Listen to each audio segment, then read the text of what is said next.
उच्च तकनीक का प्रदर्शन करने के लिए रेगिस्तान के मृत्यु देवता ने अपने कुत्ते के सिर वाले मुखौटे को उतार दिया, जो उसके शक्ति और पहचान का प्रतीक था। उसके दोनों सहायक भी तुरंत पीछे पीछे आए और अपने असली रूप में नजर आने लगे। उनकी त्वचा काली और धातु जैसी थी, यहाँ तक कि हमेशा ऊंचाई पर बैठे रहने वाला फेरो राजा भी धीरे धीरे अपनी सच्ची शक्ल दिखाने लगा। लेकिन जब मुखौटा पूरी तरह हटा तो सब दंग रह गए। उसके नीचे किसी वृद्ध या देवता का चेहरा नहीं, बल्कि एक युवा लड़के का चेहरा था। वह कोई साधारण व्यक्ति नहीं था, वह मानव सभ्यता की उत्पत्ति का देवता था, जो हजारों वर्षों से जीवित था। किसी को यह नहीं पता था कि इस फेरो का असली रूप दरअसल एक दूर ग्रह से आया हुआ एलियन लुटेरा था। मृत्यु से बचने के लिए उसने अपनी आत्मा को मानव शरीरों में स्थानांतरित करना शुरू किया और इस तरह अमर जीवन प्राप्त कर लिया। उसे यह भी पता चला कि हालांकि इंसान का शरीर नाजुक और जल्दी नष्ट होने वाला है, लेकिन एक विशेष खनिज नखवाड़ा चलने वाले हीलिंग पॉड्स की मदद से वह शरीर को फिर से जीवित कर सकता है और हमेशा जवान रह सकता है। पर दुर्भाग्य से यह खनिज पृथ्वी पर मौजूद नहीं था, इसलिए उसने एक सितारों का द्वार स्टारगेट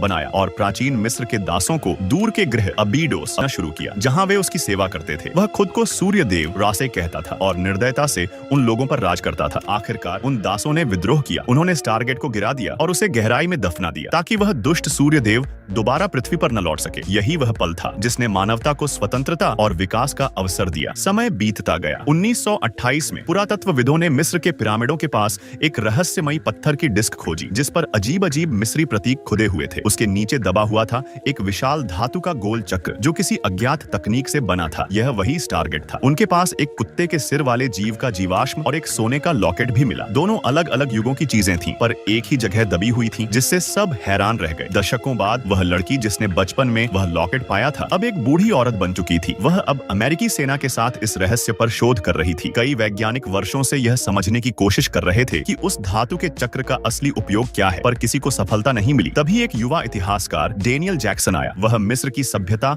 और लिपियों का विशेषज्ञ था और उसका मानना था कि पिरामिड इंसानों ने नहीं बनाए। उसकी बातें सबको पागलपन लगी, लेकिन सेना ने उसमें रुचि दिखाई और उसे इस प्रोजेक्ट में शामिल कर लिया। जब डेनियल ने पहली बार उस विशाल चक्र को देखा तो वह स्तब्ध रह गया। वह हजारों साल पुराना था, जो मिस्र की सभ्यता से भी पुराना साबित हो रहा था। उसने प्रतीकों का अध्ययन किया और पाया कि वे कोई साधारण भाषा नहीं, बल्कि एक तारकीय नेविगेशन सिस्टम थे, यानी अंतरिक्ष में यात्रा के निर्देश। उसने बताया कि अगर 7 प्रतीक मिल जाए तो एक तारकीय मार्ग वर्महोल बन सकता है, जो 2 ग्रहों को जोड़ सकता है। सेना ने डेनियल की खोज पर भरोसा किया और सभी कोऑर्डिनेट्स डाले। अचानक स्टारगेट जोर से गूंजने लगा। उसके बीच से पानी जैसी नीली ऊर्जा की लहरें फूटने लगीं। कुछ ही पलों में वहां एक वर्महोल खुल गया, जो किसी दूसरे ग्रह से जुड़ रहा था। सेना ने एक रोबोटिक प्रोब अंदर भेजा। कुछ ही सेकंडों में वह लाखों प्रकाश वर्ष दूर पहुंच गया, पर फिर अचानक सिग्नल टूट गया। सेना डर गई कि कहीं दूसरी सभ्यता पृथ्वी का स्थान न जान ले। तभी डेनियल ने खुद आगे बढ़कर कहा वह स्वयं उस द्वार से गुजरेगा। सेना ने उसे अनुमति दी और उसके साथ कर्नल ओनील और एक सशस्त्र टीम भेजी। रवानगी से पहले बेस के प्रमुख ने डेनियल को वही सोने का सूर्य लॉकेट सौंपा, जो सालों पहले मिस्र में मिला था। सभी सैनिक पंक्तिबद्ध हुए। डेनियल आगे बढ़ा और सबने मिलकर कदम रखा उस चमकती हुई स्टारगेट की ऊर्जा लहर में, और यूं शुरू हुई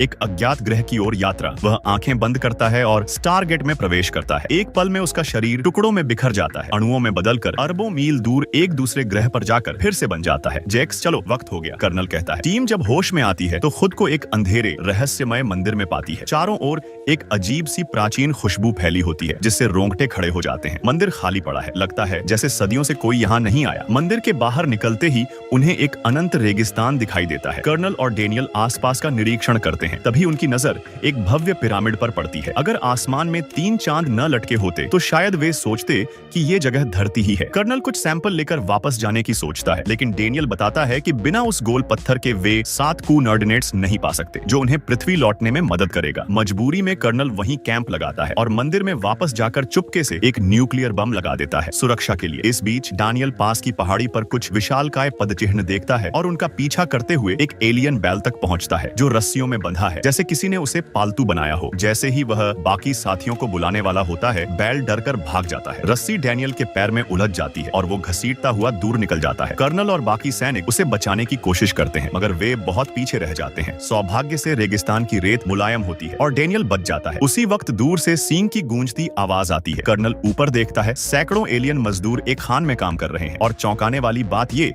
कि वे पूरी तरह इंसान इंसानों जैसे हैं। जब वे कर्नल और उसकी टीम को देखते हैं तो सारा काम रोककर उन्हें घूरने लगते हैं। डेनियल, जो भाषाओं का विशेषज्ञ है, उनसे बात करने की कोशिश करता है, लेकिन जैसे ही वे उसके गले में लटकी सूरज की आकृति वाली सुनहरी लटकन देखते हैं, सभी घुटनों पर गिरकर झुक जाते हैं, जैसे किसी देवता की पूजा कर रहे हों। थोड़ी देर बाद उनका नेता अपनी बेटी सारा के साथ आता है। वे मेहमानों को सम्मान से अपने गांव ले जाते हैं। वहां डेनियल देखता है कि उनकी पूजा में वही सूरज का प्रतीक है जो उसकी लटकन पर बना है। उन्हें लगता है कि डेनियल और उसकी टीम देवताओं के दूत हैं। गांव वाले उन्हें अपने सबसे स्वादिष्ट व्यंजन खिलाते हैं, एक छिपकली जैसी डिश जिसे कोई नहीं खाना चाहता, मगर जब डेनियल एक निवाला लेता है तो मुस्कुराता है। ये तो चिकन है। रात में सारा उसके तंबू में आती है सम्मान के तौर पर। डेनियल पहले तो हड़बड़ा जाता है, फिर समझाता है कि वो उसकी मदद चाहता है, न कि उसे चोट। वो उसे पिरामिड का निशान दिखाता है तो सारा बताती है कि उसने इसे कहीं देखा है और उसे एक गुफा में ले जाती है। वहाँ दीवारों पर प्राचीन चित्र और हायरोग्लिफ्स बने हैं जो पूरी कहानी बताते हैं। लाखों साल पहले एक विदेशी जीव अपने मरते ग्रह से भागकर पृथ्वी पर आया। उसने खुद को सूर्य देव कहा और इंसानों पर राज करने लगा। वही जीव कुछ इंसानों को स्टारगेट के जरिए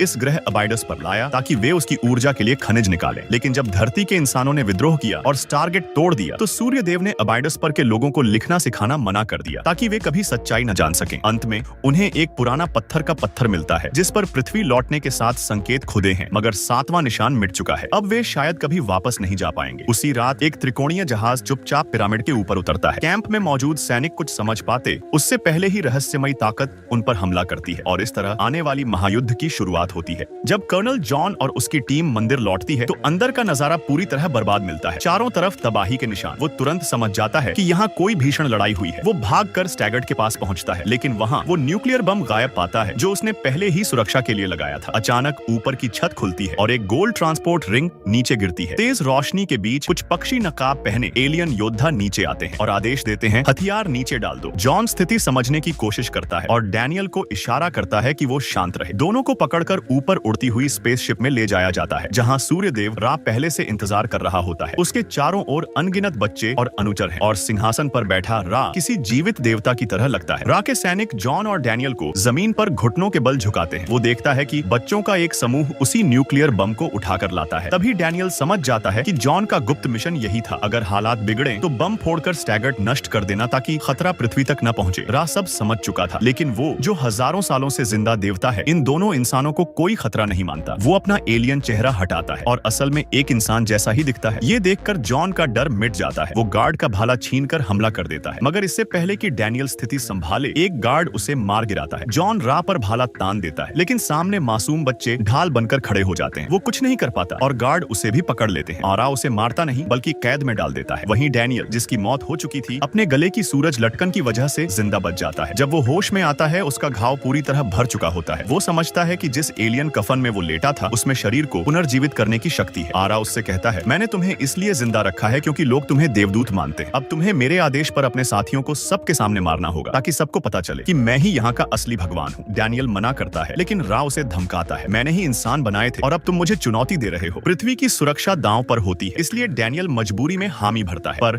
आरा चाल चलता है। वो अपने युद्ध जहाजों को भेज देता है ताकि इंसानी बस्तियों पर हमला हो। कई निर्दोष लोग मारे जाते हैं और अब दबी हुई विद्रोह की चिंगारी भड़क उठती है। अगले दिन फांसी सभा लगती है। हजारों दास जमीन पर झुके हुए हैं। आरा आदेश देता है, डेनियल अपने साथियों को खुद मारो। तभी भीड़ में एक छोटा लड़का, जिसे जॉन ने पहले माचिस दी थी, इशारा करता है। वो आग जलाकर सिग्नल देता है और डेनियल समझ जाता है कि सब तैयार है। अचानक वो भाला आरा के सैनिकों पर तान देता है। लड़ाई छिड़ जाती है। जॉन और बाकी कैदी भीड़ में घुसकर भाग निकलते हैं। उसी वक्त एक रेत का तूफान उठता है और सब लोग बच निकलते हैं। वे एक गुफा में छिपते हैं जहाँ डेनियल दीवारों पर खुदे चिन्ह देखता है। वो समझता है कि वही गुम हुआ 7वां कूनर्डिनेट उसके सामने है। अब वो लोग घर लौट सकते हैं, लेकिन समस्या ये थी, बम अभी भी रा के पास था। अगर उसने उसे पृथ्वी भेज दिया तो सब नष्ट हो जाएगा। अगले दिन जॉन और उसके साथी हमला करते हैं। लड़ाई के बीच सारा, स्थानीय लड़की, गंभीर रूप से घायल हो जाती है। डेनियल उसे उठाकर हीलिंग पॉड में डाल देता है और उसकी जान बच जाती है। इस बीच जॉन अकेला रह जाता है, दुश्मनों से भिड़ता हुआ। वो एक सैनिक की ट्रांसपोर्ट रिंग डिवाइस छीनकर बम को आरा के जहाज में भेज देता है। आरा उड़ान भरने ही वाला होता है, तभी धड़ाम, बम फटता है और आरा का जहाज विस्फोट में नष्ट हो जाता है। विद्रोही आजाद हो जाते हैं। दास्ता खत्म हो जाती है। डेनियल और सारा साथ में वहीं रुकने का फैसला करते हैं। वो चाहता है कि इन लोगों को ज्ञान और सभ्यता सिखाए ताकि वे एक नई दुनिया बना सकें। कहानी यहीं खत्म होती है, लेकिन सवाल रह जाता है, क्या डेनियल, जो अब खुद एक देवता बन चुका है, कभी दूसरा रा तो नहीं बन जाएगा?